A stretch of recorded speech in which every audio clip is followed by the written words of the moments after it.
Grinder, Delosier and Associates presents Dr. John Grinder, demonstrating content-free trance work. We will now join Dr. Grinder at the Grinder, Delosier and Associates Hypnosis Certification Seminar. You are a sophisticated operator in the same game that I am. You have found yourself in a situation where there's a choice that you wish to complete, a project that you've been working on for some period of time. And your question is, would I be of assistance in this? And my answer is I would be happy to help you in finding the resources necessary to do this. As far as I'm concerned, you can listen with both conscious and unconscious process. Or, if your unconscious believes it would be more useful for the reorganization to occur without your conscious being present, I leave that choice entirely in the hands of your unconscious. I myself have no preferences in this matter. I'm shaking like hell inside. So find comfort where you need to find comfort, but an alertness in the comfort that allow you to make a full record of what ensues.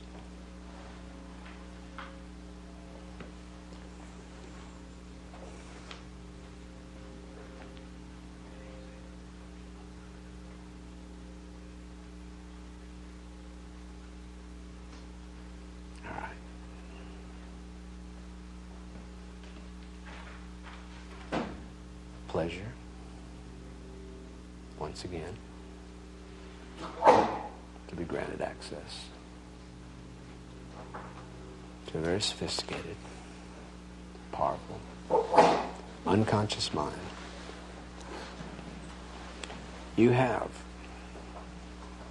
in your lifetime, accomplished many interesting things. You've requested of me assistance in completing a project which you have been occupied with for some period of time. It is obvious to me that you have the resources necessary. The issue becomes, at what price?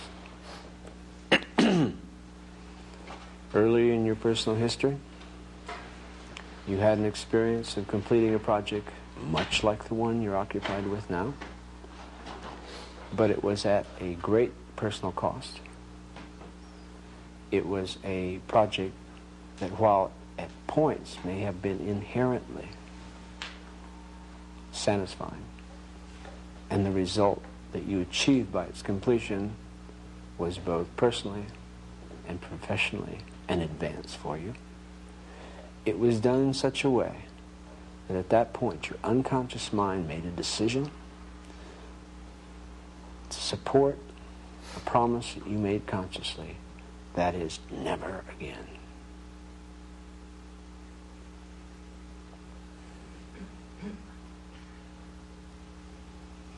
I want you to consider, of all the women that you know, who best could serve as a model for how to release a child once the child has grown to the point where they are autonomous and you have offered them all you have to offer, recognizing that they come at some point to have a life of their own. The fact that you offered them experiences, you used all the resources that you could muster during their upbringing in such a fashion that you gave to them what at that point in time you had to give, is not a statement that they represent what you're able to do now, but that as of the time and the place that you came to recognize their autonomy and let them fly free, that was the best you were able to muster at that point. Your hope as a parent is always that you gave them enough that they will go well beyond what it is that they achieved at the point that he released them. When a carpenter creates a cabinet, the cabinet does not represent the carpenter. It only represents what the carpenter is able to produce at that point in his development as a carpenter. The carpenter releases this product to the world with the hopes it will be recognized as a fine, crafted piece of work, but that it does not represent any longer than the point at which he releases it, what he's capable of at that point in time. I spent a year at Rockefeller University as a guest research investigator. Had the good fortune to work with a man named Paul Postal. Postal was the leading syntactician in the field that I was a graduate student in. Together we wrote a series of papers. The night before we were to submit the major paper to the major journal, I stayed up all night searching to discover if I could find counterexamples to the particular work that we had done together.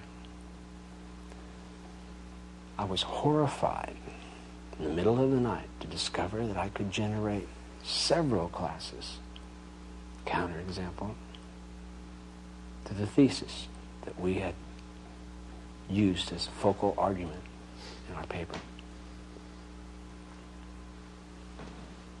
I went in early to the office and waited with patience for Postal to arrive. And when he arrived, I explained to him what I had discovered. In my surprise, he looked at me and said, "Of course, there are counterexamples. The paper that we're going to go ahead and publish after we submit to this journal is an example of our best effort to think through these problems, given our limited resources at this point in time. I will continue to change and develop my own thoughts. I will, in a sense, be freed of the thesis that we've entertained in this particular paper as soon as I've made it available to the rest of the investigative community for whom it will serve as a spur. It is important to understand," said Postal, "that I have never published a paper to which I did not have solid counterexamples. No production of mine, I am intelligent enough to understand, will ever be the final word. But more important than its accuracy is the effect it has in stimulating a response from the world." My wife, Judith Ann, in her production of her master's thesis, one of the most interesting papers I've written, hesitated after she had completed all but the summary. Turned this paper in to the master's committee. I had read it. I thought it was a brilliant piece of work. And for a long time, she hesitated. Since you know her, you can make rather deep guesses about what it was that was preventing her from completing it.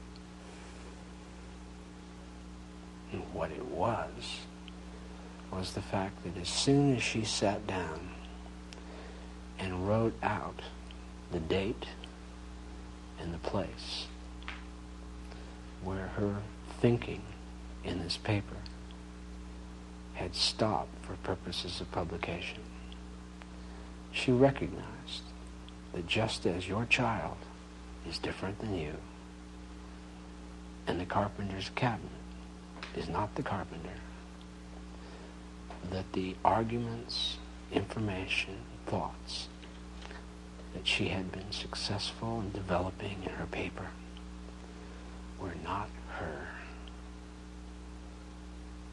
They were simply a way of stimulating from the world a class of responses which included responses not only of respect and admiration, but responses which would force her to continue to develop her own thoughts far beyond those that she had noted in that paper. The question of how one finishes something is at least as important as the question of how one begins it. I've mentioned to you one of the most powerful parts of my experience in Bali was the discovery that for the Balinese, they receive as part of their cultural training as much instruction in how to terminate a relationship, a piece of music, a piece of art, as they are taught to initiate. The question of finishing things is as well studied there as it is the beginning of things. When I was spending a lot of time with the man who we both found to be such a powerful influence in our lives, Dr. Erickson, I would each time I left him secure a commitment from him by presupposition that we would again meet. I was reluctant to leave his presence until I had received a congruent agreement from him that we would meet again. The importance of this was to reassure myself that I could go further and would have access to his genius again. In my own life, I've discovered that I cannot complete a project until I have selected my next target. To complete a project without a succeeding challenge being available is ridiculous. Not only is it ridiculous, it's very, very hard to do. The words on the page, the paint on the canvas, the movement of a dancer's body, the sound of an instrument used with subtlety and power, the elegance of an athlete, smoothness of such movement, are but momentary frozen glimpses of a longer process. Some famous man from China once said, life is a journey of 10,000 leagues. But the wise person understands that it's complete at each step.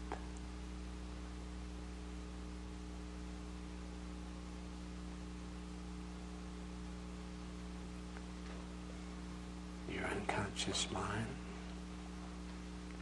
has certain responsibilities in supporting your activities in the external world. It knows better than I what specific arrangements need to be made to allow you to move to the next steps. And it is correct in defeating any attempt on your conscious mind's part to do so until you have selected what paths steps will lead from the completion of that step.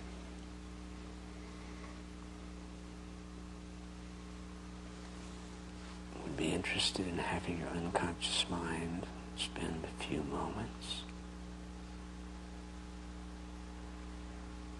in considering the proposals, both overt and covert, which have been made,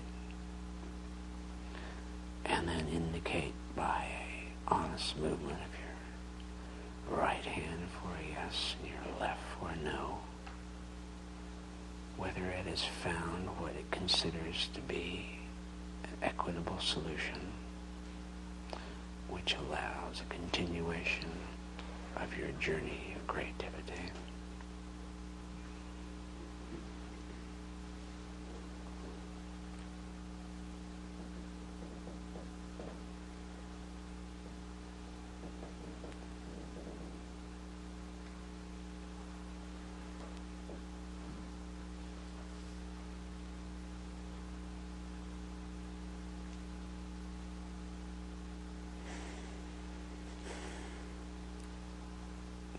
Consideration. A solution that's equitable to all parties concerned.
as you continue to amplify that response so as to make it entirely definitive,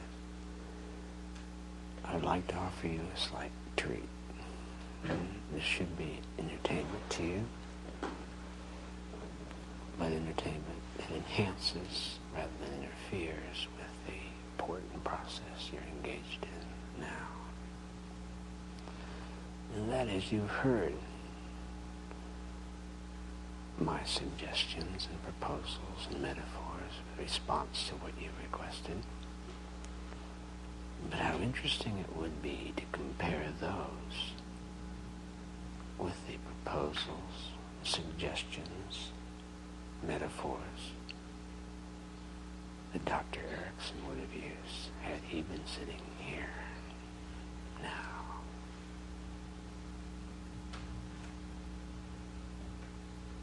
That's right. Listen.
That's right.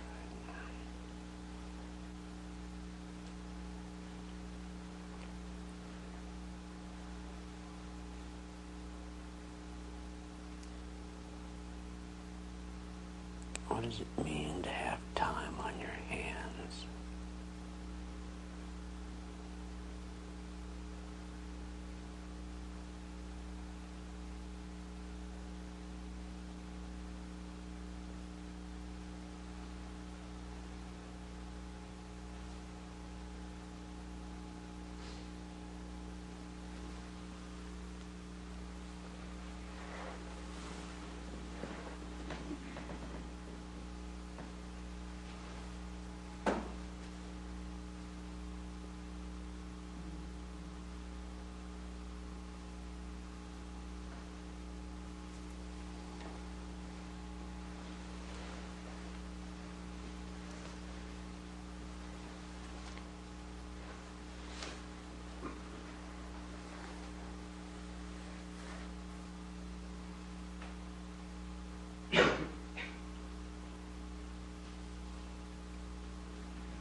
So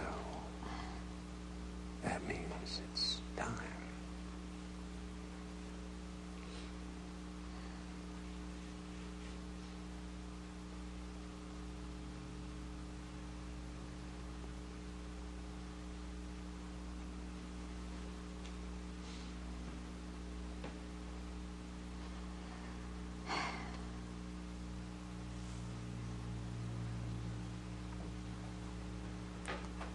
There it is.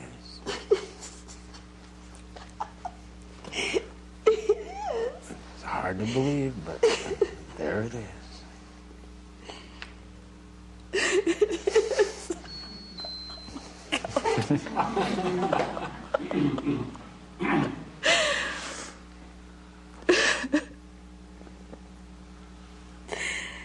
It's right there, John.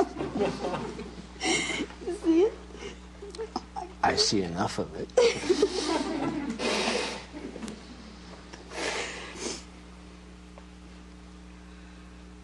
It's not gold, though. It may be worth more. I think so. It may be worth more. So, take it home. Don't let that sucker fall out. I have no fear.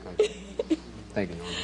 Oh, John. Have a nice trip. Huh? Thank you. Yes, thank me and Yeah. thank you. Absolutely. Okay, then. Close. Close. I like this one better. That's for you, personal, right? Folks, I'll leave you with your own responses and hallucinations for the evening about what the content was. I'll be interested if you have guesses tomorrow. Of course, the guesses really belong to each of you. And it's the guesses that you make are the ones that are most appropriate for your perceptions of what happened here and how it would be meaningful to you. I will say this much. You had the opportunity to watch what I consider to be the optimal relationship between an operator and a subject, in that the subject did 99.9% of the work. And when you're dealing with someone as resourceful and as sophisticated as Norma Beretta, it would be inappropriate to do any more than what I did. For further information on videotapes, audio tapes, books, seminar information, contact Grinder, Delosier and Associates, 110 Kenny Court, Santa Cruz, California, 95065, or phone area code 408-475-8540.